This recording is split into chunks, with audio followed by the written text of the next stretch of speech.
আগামী বছরের ফেব্রুয়ারিতে অনুষ্ঠিত হতে যাচ্ছে বহুল প্রতীক্ষিত ত্রয়োদশ জাতীয় সংসদ নির্বাচন।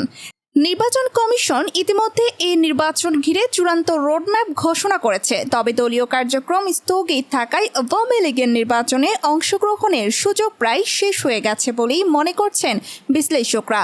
অন্যদিকে শেখ হাসিনা সরকারের শরিকি দল জাতীয় পার্টি এখনও আনুষ্ঠানিকভাবে নিষিদ্ধ হয়নি, কিন্তু তারা ভোটের ময়দানে নামবে কিনা তা স্পষ্ট করে কিছু জানানো হয়নি।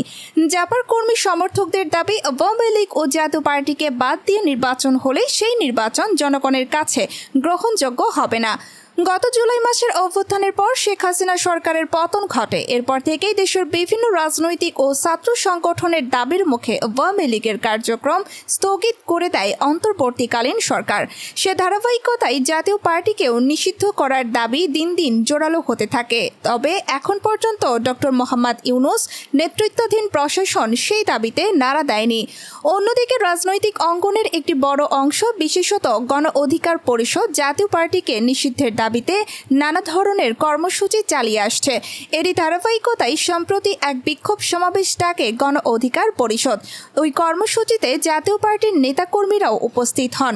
সমাবেশস্থলে প্রথমে কথা কাটাকাটি, পরে তা সংঘর্ষে রূপ নেয়। পুলিশ ও সেনা সদস্যরা পরিস্থিতি সামলানোর চেষ্টা করলেও ব্যর্থ হন।